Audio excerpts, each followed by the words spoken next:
En ce cas, vous êtes écrivaine, romancière, vous venez de sortir un roman qui s'intitule Ton djihad et le mien, un livre qui est paru aux éditions Ovadia. Tout d'abord, Florence K., dans quelle mesure le djihad a pu vous inspirer un roman ? Alors il est évident que ce n'est pas le djihad guerrier qui m'inspire, mais plutôt une autre forme de djihad. Quand on dit ton djihad et le mien, ET, et non pas EST bien sûr, ton djihad et ET, le mien, je laisse entendre qu'il y a deux formes de djihad, le petit djihad et le grand djihad, selon la tradition musulmane. Le petit djihad peut être non seulement ce qu'ils appellent la guerre sainte, qui n'est pas sainte, loin de là, mais ça peut être aussi un effort, puisque le terme djihad signifie effort, s'efforcer d'eux ou faire de son mieux, se surpasser. Et donc ça peut être aussi un effort intellectuel, ça peut être un effort caritatif. Et le grand djihad, qui est autrement plus intéressant, et ce vers quoi je pousse mon lecteur, sans vouloir trop déflorer mon ouvrage, c'est un travail sur soi. Alors j'ai repris un petit peu la philosophie pour ce faire, la philosophie soufie pour ce faire, qui est une sagesse qui se place dans la perspective de la connaissance et de l'amour. En fait, on parle du soufisme comme étant une religion de l'amour, de la tolérance, et évidemment, on prône ce travail intérieur, cette connaissance de soi, essayer de détecter ces zones de lumière et ces parts divines que l'on a en soi, tout en chassant évidemment ces démons intérieurs. Florence K., c'est intéressant ce que vous nous dites, mais est-ce que les islamistes, les fanatiques, pourraient être sensibles à ces nuances que vous venez de nous exposer ? Hélas, dans un premier temps, ils ont une vision de l'islam qui n'est pas celle reconnue par une grande majorité. C'est un islam, comme vous le dites, islamiste, intégriste, fanatique. Et malheureusement, je crois que les jeunes qui partent faire le djihad sont complètement endoctrinés. Il y a un véritable lavage de cerveau qui s'opère dans l'esprit de ces jeunes. Et ça ne correspond pas du tout, finalement, à l'islam tel qu'il doit être et tel qu'il est reconnu par quand même une grande majorité de musulmans modérés. Finalement, c'est un islam totalement caricatural. Oui, parce que ils disent répondre au Coran, mais je regrette, j'ai répertorié énormément. Alors évidemment, dans le Coran, il y a des versets qui sont brutaux, si on les lit dans le premier sens du terme, mais il y a aussi énormément de versets qui appellent à faire du bien, qui appellent à la paix. Et je rappelle quand même que le Coran reconnaît les tables qui ont été remises à Moïse et par définition les 10 commandements. Donc tu ne tueras point. Florence K., présentez-nous un petit peu les personnages de votre roman Ton djihad et le mien. Alors nous retrouvons dans ce nouvel opus, qui est la suite de Et les larmes d'or jaillir, pour une raison pour laquelle nous étions rencontrés l'année dernière, la parution d'Et les larmes d'or jaillir. Donc on retrouve Déborah, qui est une romancière juive profondément pacifiste, profondément humaine. Nous retrouvons Sarah, qui est une jeune femme tiraillée entre les Palestiniens, puisque son ex-mari est palestinien et de fait son fils est également palestinien, mais qui a aussi beaucoup d'amitié pour Israël et le peuple juif. Donc elle vit vraiment profondément dans sa chair le conflit israélo-arabe. Et puis on rencontre de nouveaux personnages, mais alors je ne veux pas trop révéler mon histoire. Mais le problème de l'islamisme aujourd'hui, est-ce qu'il est essentiellement lié au conflit israélo-palestinien ?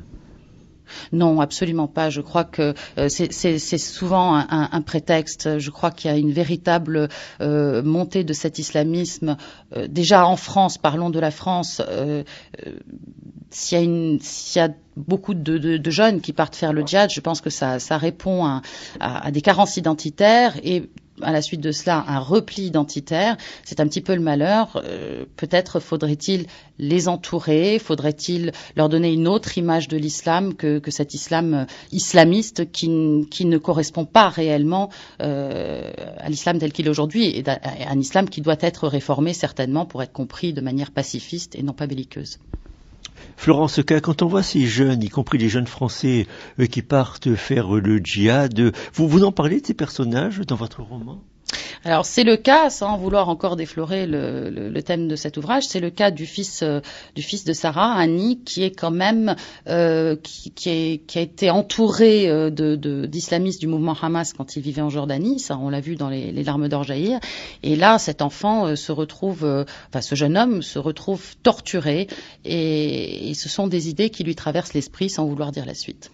Mais l'islam est une religion quand même qui est bien implantée dans le monde. Alors c'est quand même étonnant cette recrudescence de l'islamisme, alors qu'il n'y a pas de réel motif rationnel à cela.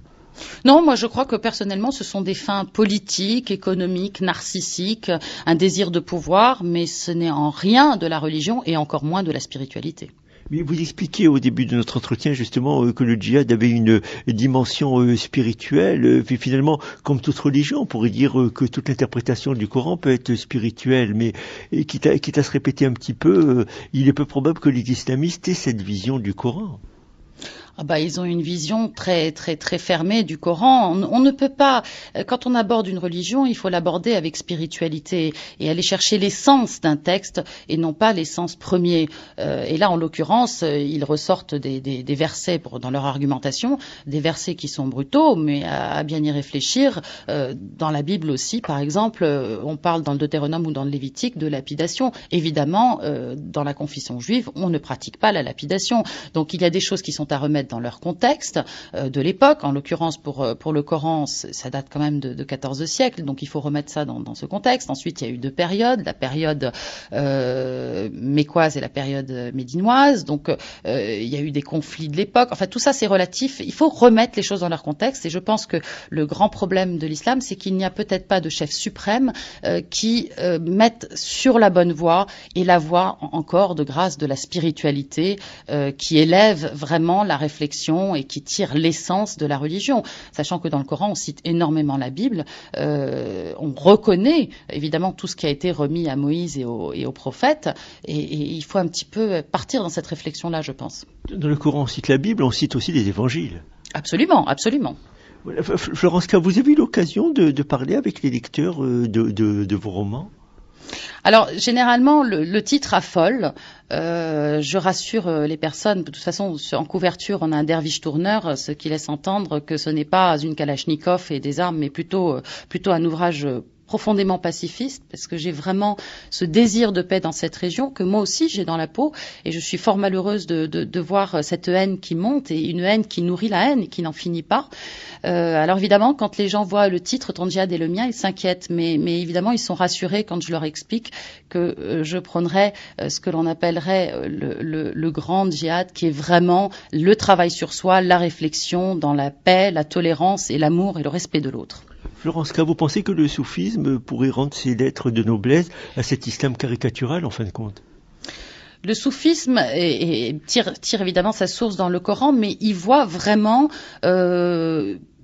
un aspect pacifique, humain et tolérant, je le répète. Donc ça peut être une solution effectivement pour la communauté musulmane. Maintenant, je sais que c'est une philosophie, c'est une entre guillemets religion de l'amour qui est rejetée par certains.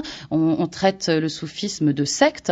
C'est bien malheureux parce que franchement, c'est une philosophie qui pourrait rejoindre toutes les philosophies que l'on trouve. On travaille vraiment l'intérieur de l'être et franchement, tant qu'on n'a pas travaillé son intérieur, qu'on n'est pas purifié, parce que le soufisme appelle à la purification de son âme, comment peut-on agir sur l'extérieur ? C'est bien la question que se posent les soufis. Est-ce que les soufis sont assez nombreux dans le monde, ou est-ce que c'est un petit mouvement minoritaire ? Alors, les soufis se cachent un petit peu, mais il y en a quand même beaucoup. Et puis, il ne suffit pas, on n'est pas forcément soufi quand on est un musulman modéré. Il y a beaucoup de musulmans modérés et qui vraiment travaillent sur cette essence spirituelle que revêtent les écrits musulmans. Vous avez eu l'occasion de rencontrer des gens qui pratiquent le soufisme ? Oui, alors on a un maître soufi qui est quelqu'un d'absolument admirable, qui est Cheikh Ben Tounès, qui vit dans la région niçoise. C'est quelqu'un de profondément humaniste. D'ailleurs, je l'ai revu il y a quelques jours à une marche pour la paix à Cannes. Il s'investit énormément pour la paix. Il a organisé aussi une conférence et tout un séminaire à Oran récemment, aussi toujours dans cette démarche de désir de paix. Florence K, je rappelle le titre de votre roman, Ton djihad et le mien. C'est un livre qui est paru aux éditions Ovadia. Je vous remercie.